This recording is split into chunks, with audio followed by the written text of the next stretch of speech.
tried telling that to my teachers, and they look at what it says in the paper, and they said, no, you're John Zakelj? Zakelj? What is that J doing on the end of that name? So they made their own pronunciation. And so outside the home, we didn't have any choice. We had to do our best to be Americans. Right. I guess it's similar. At home, we were Slovenian. And as I mentioned, how when we would go visit the other families, then there was a lot of Slovenian culture and things, and that was nice to experience. Okay. I guess I have a couple of points of view. At home, we spoke Slovenian for the comfort of my parents. It was a lot easier for them to make them feel easy to communicate with. And then, I'll tell you what, when I was at Harriet Beecher Stowe School right next door here, and it was a situation like my brother Vid, they put him in the same grade with me. Yes. Don't jiggle the cord. When he was 15 years old, they put him in the 7th grade with me so he could learn English. Not that it worked. So anyway, he sat right next to me, and whenever I spoke to him in Slovenian, I was sort of embarrassed. Kids would look at you, what are they talking, But I'll tell you what, now as you get older, I wish I had learned, a lot more languages. And the other advantage was, too, that being able to speak Slovenian, so if you want to talk about the girls in the class, you know what we were talking about.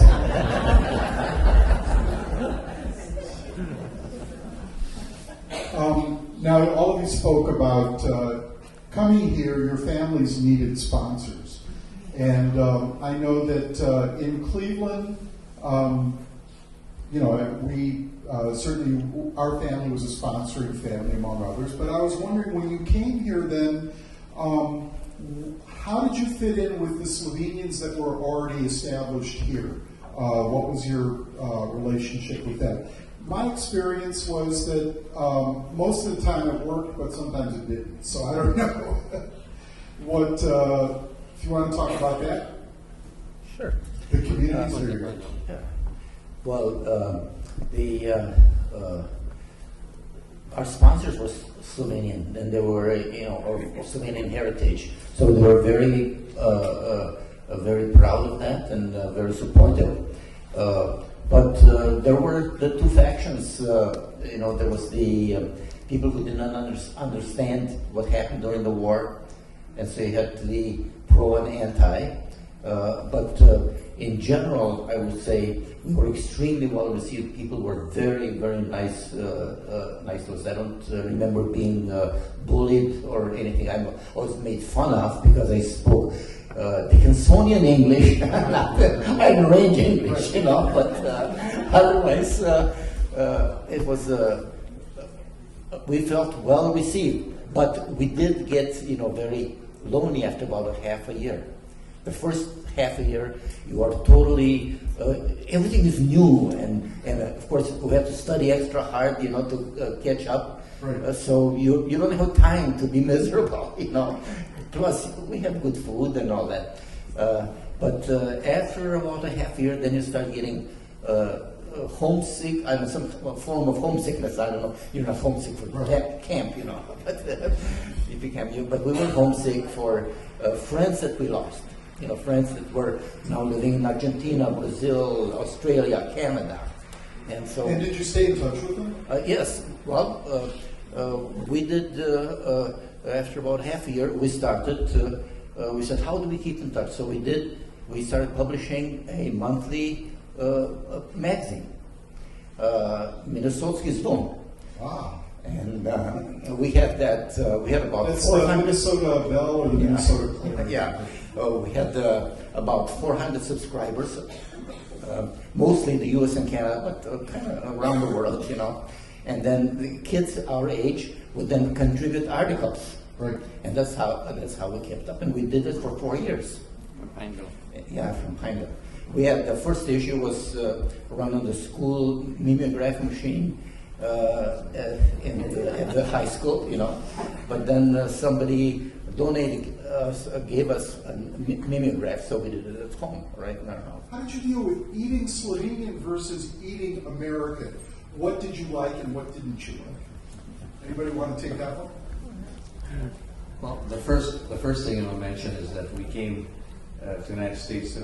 First experience of food that didn't agree with me is the principal at school took us to a basketball game, and he treated us to little ice cream cups. And within 15 minutes, we all threw up. Our stomachs couldn't handle that rich food. We basically had the water with stuff in it for years. So that was Sugar and sugar fat were. We're out. Yeah, it was really. But Anyone else on the food question? Theresa? I remember when we first came here, we came to Duluth, and the people, it was a row of houses, and they all were former Slovenian, I mean not former Slovenian, Slovenian came earlier. And they all wanted to meet us, so they invited us to their house, and I remember one of them, we had the sandwiches, and we ate it. I had to spit it out because it tasted so bad. It was sweet, it was meat, and it was sweet, and I guess it had ketchup on it. I love ketchup now. It was so hard for me then. I mean, I would have, had to spit it out. Okay, yeah, John, if you have one. Okay. As far as going to school in the United States, I mean, some of you did have a little bit of preparation in the camps, but I'm hearing like a mixed bag. Some of you felt comfortable in school with your peers, and others of you didn't. Is there anything in particular that stands out from being a new kid? I know that's tough if you're moving to a new neighborhood and you have to go to a new school and all the other kids look at you kind of strange, but then you have the whole issue with the accent, with coming from another country. Can you talk about that a little bit? Well, I think from an educational standpoint, we were ahead.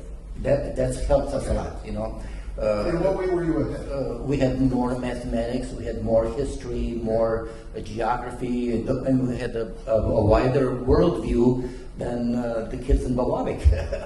And so, but the language was a big barrier. So in this room that I mentioned with Mrs. Oberstar, different teachers would come to try to talk to us and communicate. Well, since you had met me. So I remember Miss Steggy, a math teacher, she puts down a division problem. Well, the nomenclature, notation is completely different, so it made no sense to me.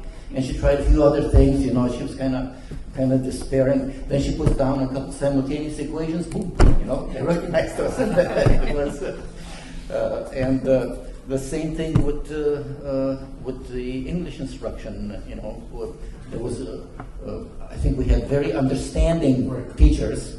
They put up with us, but we also performed. I mean, we delivered to the best of our abilities and made progress fast, and we got rewarded for that. It was good. Let me ask you this: this was a difficult transition for your parents, to say the least. Maybe even traumatic. John, you mentioned about your father. I mean, even my mother, who came before the war, was never quite sure she did the right thing for her family by coming here. So I'm sure to a certain extent, all of you became caregivers for your parents later in their years. As children of these parents, what was it like for them later in life, knowing what they went through, and how did you deal with that? Anybody want to address that? John? Yeah, for me, I found that my father had a really big need to just tell his story. And especially back in Slovenia, because people were not allowed to tell that side of history. If you told the story of anybody who opposed the communists during the war, you went to prison. And so, like my cousins tell me, when they were growing up, the teachers would watch what the children said in school, and if the children repeated something that their parents said at home that was negative about the government, that could well wind up in the parent going to prison. And that's the kind of atmosphere. So it was so one-sided, and it was very judgmental. And that's what was so important to my father, to have the other side told. And so it was finally in the 1990s that they published his side of the story.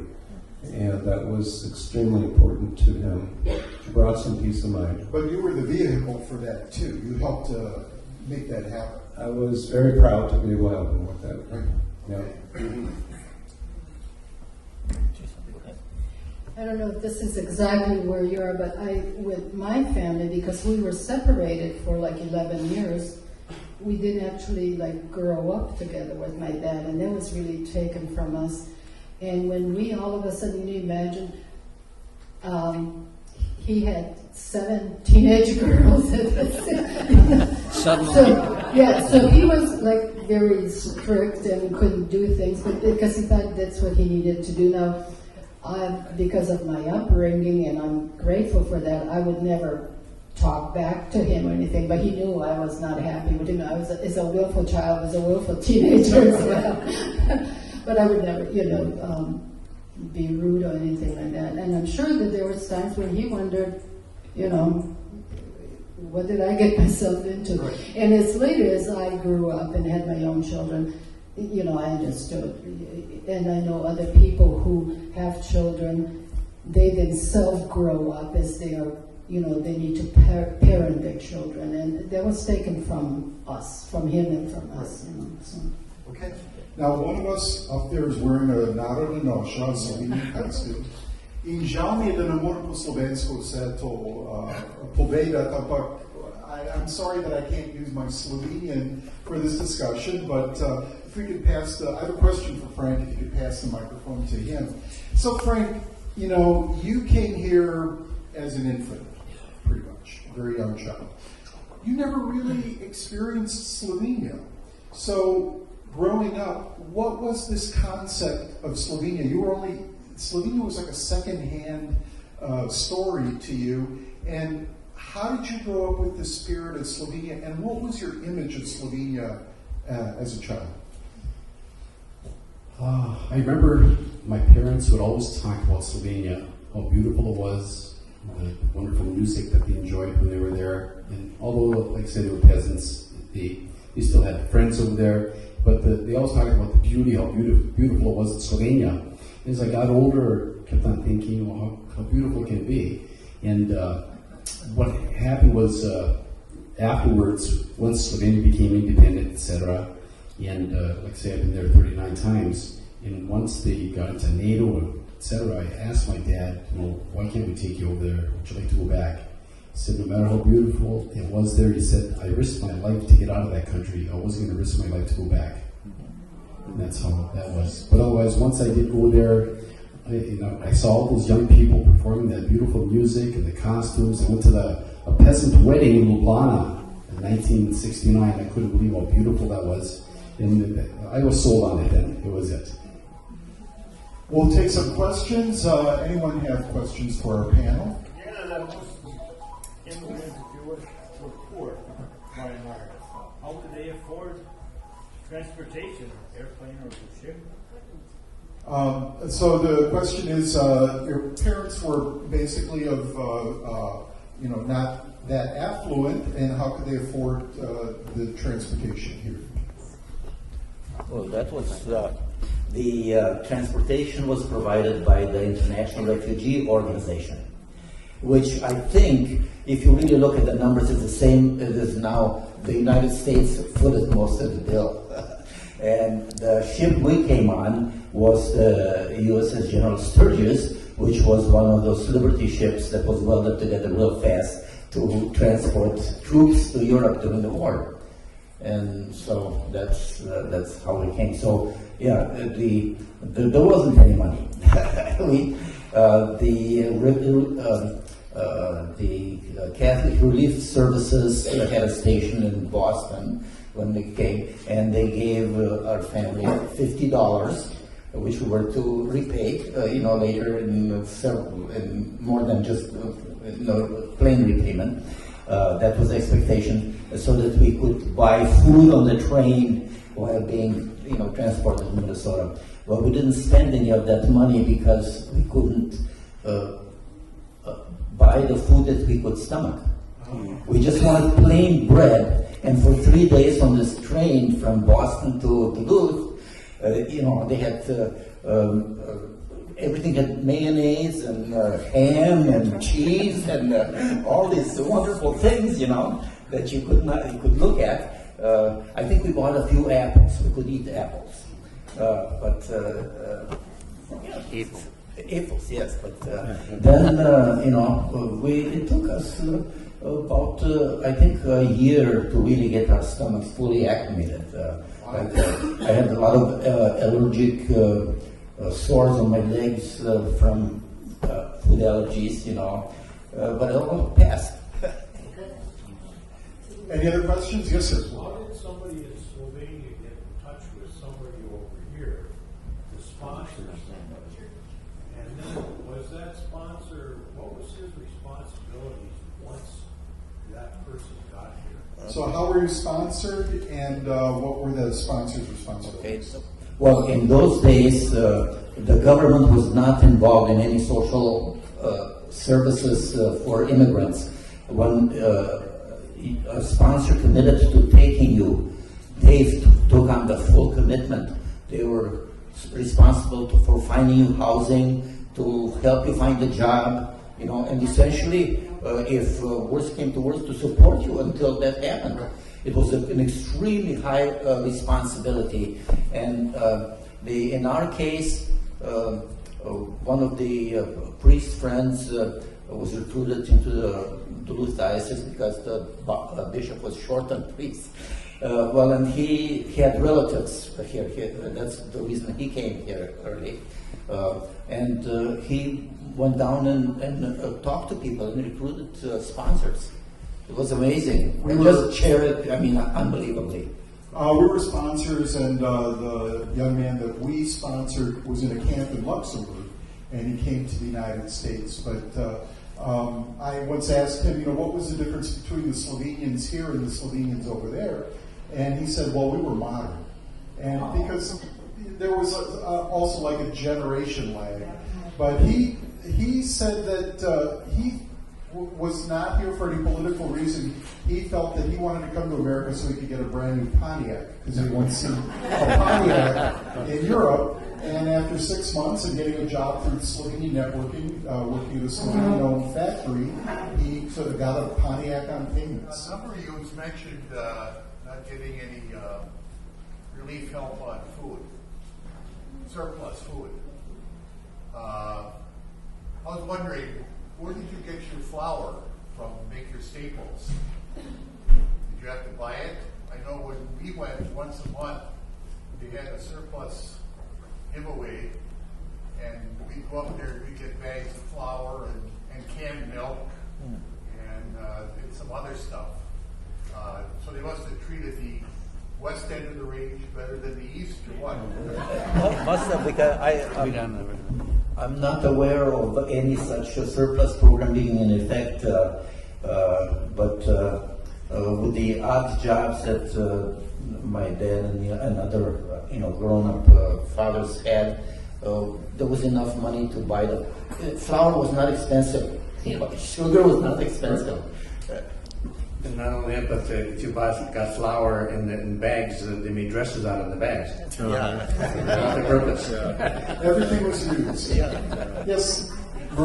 Here. I know there were different ages involved when you came over to the United States, but I guess I have a question. Did you ever have a complex or feel like you just did not fit in at all?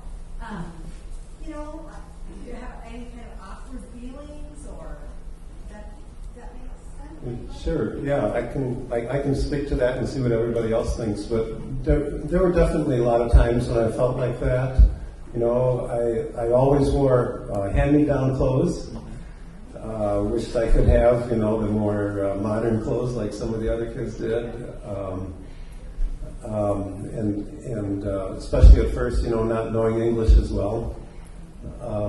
But that passed, it was, yeah. One more question? Yes. How do anyone relate to the modern day refugees that from Somalia or the Vietnamese? What differences would you say they are experiencing as opposed to your coming to this country? Boy, we know. I know a few of those people. They're mostly young people, in their 20s or so that have jobs. I think the difference was that these new immigrants don't really have sponsors. They might have an organization that kind of sponsors them, and now it's the social services of the government that are really supporting. So when we came, we didn't feel entitled. We felt blessed. Yeah. Yes. I just wanted to say it was a privilege having 3 families in my grade that I graduated with and going to school with you guys. The Bidas, Grudens lived across the street from me. The Bidas were 4 blocks away from me. Trombush also graduated with me. And Father Schweiger, I'm sure with him being our priest, it helped a lot. But Gilbert embraced displaced persons. And we just enjoyed it all. And my dad was personally involved because the Kreis family was a sponsor, but he did not, Mr. Kreis did not speak Slovenian, and my dad did, so we were personally involved with the Gruden family. So anyway, we had just, I'm not just saying good times, but you certainly have shown how much you contributed also. I want to thank our panelists today, Miro Medved, Frank Medved, John Zakelj, Theresa Meinhardt, and Frank Bucar. Also Monika and Miro. Thank you so much. We're not over yet. We have Joanne Kuhn, who made this possible with the St. Louis County Historical Society and the Gary New Duluth Development Association. And we're going to have some more music with the Singing Slovenes, and we're going to show you a brief film while that's going on.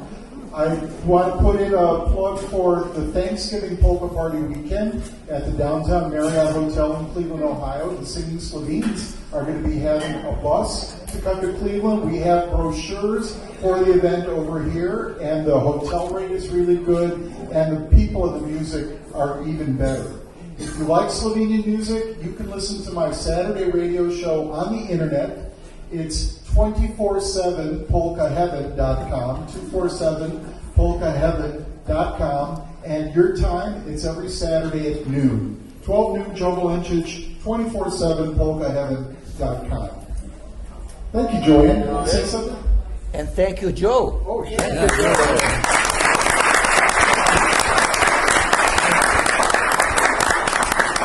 I want to thank our speakers for opening up their hearts to us. What a way to learn about history. First person, right from your heart. It was truly a life-changing day to listen to you talk about the history that you lived. So sincere appreciation. The Singing Slovenes is a group of performers who come from many ethnic backgrounds, including Italian, German, Belgian, Irish, Finnish, Norwegian, Croatian, Polish, Czech, Native American, and of course, Slovene. Press harder. We are striving to keep alive the culture and traditions that our grandparents and parents brought with them to this country. We are all Americans with a strong love for our country. Some of our members have served in the armed forces and have fought in foreign lands. There are also members who are presently serving our country. We appreciate and respect these dedicated individuals. They are the ones who make it possible to live here in peace and freedom. They make it possible for all of us to pursue our dreams. We thank our Creator that we live in the United States of America, one nation under God, with peace, liberty, and freedom, justice for all. God bless